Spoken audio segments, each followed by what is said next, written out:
Hello, I'm Franco the Speedy Marrufo, and today I thought we'd take a break from the professionalism of John Stewart's videos that he's been putting together for us on the recent Death or Glory tournament, and instead I would present to you this pile of shit. So, what we've got today, we've got some tactical tidbits.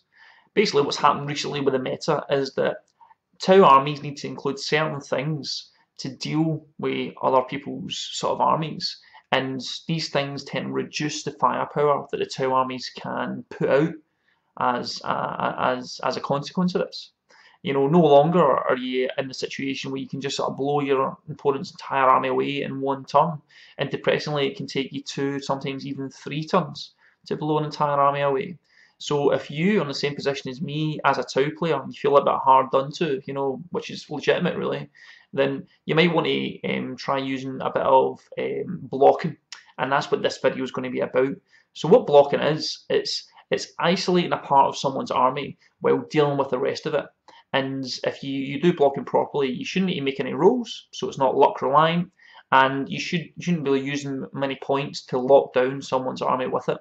So today we're going to do a bit of blocking with some piranhas, which are the best blocking units in the game, and hopefully once you've watched this video, you won't need to just sort of give up on Tau, because you know this horrible situation of not, you know, just blowing people's armies off the table in 2 or 3 turns.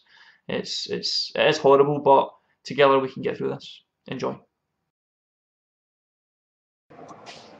Okay, so here's the situation. We've got some Razorbacks over here, and they're going to rush forward. Now this could be any vehicle, and quite often it's not going to be Razorbacks that are rushing forwards, and maybe Land Raiders or something else equally nasty. And then we've got some Piranhas in here, and these guys are going to bump forward and try and block them. We've got a little dude in here who's holding an objective basically. Now this little dude here needs a turn. He needs one more turn in order to survive. If he doesn't get that turn, then he's dead. But the Piranha's going to give him that turn so that then the Tau army can turn around and deal with the little Razorbacks. So your opponent is going to boost forwards. He's going to shift forwards like pretty much his full distance, and you end up getting just a bit beyond the halfway mark. So if he moves 12 and then like another 6 or so in the shooting phase, he's going to get just beyond your halfway mark, just beyond your halfway line. Right, at this point it's an issue. At this point, he's in one more turn, he's going to get his guys out, he's going to get angles with the vehicles, he's going to be able to shoot your little dudes that's in here, and you're going to be in some trouble. But what you're going to do in your phase is you're going to move 6 inches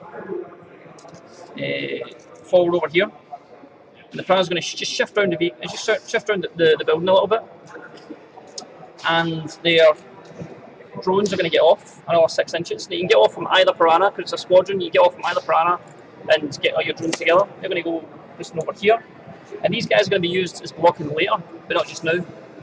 And then the Piranhas in their shooting phase, they're going to boost forward 18, which will get them over to this bit. Now, they can be 4 inches apart, and the good thing about Razorbacks is that they're just over 3 inches wide. So as long as you're in front of the Razorbacks, and as long as you're in coherency, the Razorbacks can't get past you. So you've got this massive gap, but the Razorbacks actually can't fit in that gap because you need to have an inch gap on either side when you're trying to get past the other enemy models. So now these Razorbacks, in order to get past you, they can't go over here. They can't get past the tower because that's impassable terrain. They have to go all the way around this way. The drones themselves are going to move in behind. They're going to move use a run move and then use an assault move to move in behind, because these guys are going to be used as blocking later on. And what's going to happen is the guy, in order to get past, you'll have to move here, take a difficult terrain test to get through here, maybe move round to this bit round here, but he can't get his guys out. He can't get his guys out and get an angle on your little dudes, because he can only move 6 to get that, and then another 6 inches is not going to get him far enough forwards. And the other 2 are just going to be stuck pretty much. They're going to get no forward momentum whatsoever. Now, in order to get rid of your Piranhas, he's going to have to put some firepower into them. And if he doesn't put firepower into them, all that's going to happen is your Razorback's going to move round, and your Piranhas are just going to shift forward again, and it's just going to be more blocking. Now, this is obviously more effective with a Land Raider that gets no forward momentum whatsoever, you know, and it really wants to unload its payload in order to get an assault and do some damage. So that's how effective the Piranhas can be in blocking vehicle movement to start off with. Okay, so here we've got our second situation. Well, what we've got a bunch of jump infantry. In this case, I think they're gargoyles, and they've landed over in this direction over here. Now, in their 12-inch move, they're going to get probably around about here, and then they're going to get an assault on your little guy that you know you don't want to get an assault. Your piranhas can still block movement in this case, but they're just not as effective against other things because obviously jump infantry can jump right over the top of them. But what your piranhas will do is they'll move 6 again, they can shift round to here again and disembark their drones. And the drone's actually going to be used as blocking this time. So the drones get out 6 or so, something like that, and in the shooting phase, rather than going full 18, going over here, it's not so effective because obviously your jump infantry just jump straight over the top of them. But what you do is you measure 12 from the front guy and think, right, he can get there. So what you're doing is you're actually looking to just take a few inches off his movement. So if this is the line that he can get to, your piranhas move here and they move here. And what your drones will do is they'll move up behind and they'll try and fill in any gaps. So if you create the 4-inch clearance of your piranhas, and he'll just fill up the gap here. Now obviously you're going to get charged or whatever next turn, but that's okay because that's kind of the idea of the piranhas, they're there to die sort of thing.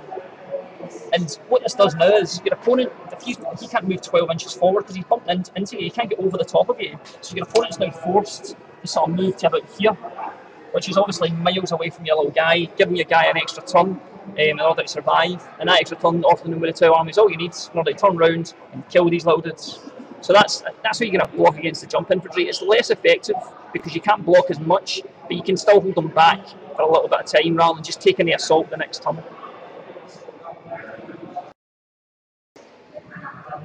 Okay, so this is your third situation.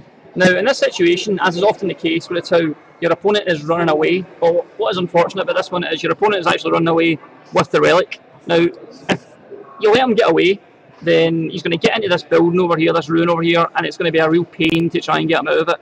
So you need a turn, just a turn to slow him down.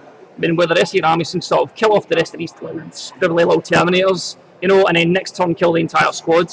So what you'll be doing is, rather than moving in front of them and try to keep them away as you normally do, you're actually just going to shift behind them. You know, you'll go like sort of 6 inches over here and use your 18-inch move, and you're going to move kind of weird. You're going to create a gap, but not enough of a gap for him to get through with the back of your piranhas, so that infantry can't really get through that. It can't get within an inch of it, sort of thing. You're going to move as close to him as you can to cut down his movement to simply 1 inch, so that even he's going to get an assault move, but he's going to need a decent consolidation move to actually get him. We can't consolidate, he's using against vehicles. He's going to only get an assault move against the piranhas, but he can't actually get rounds the piranhas in either direction.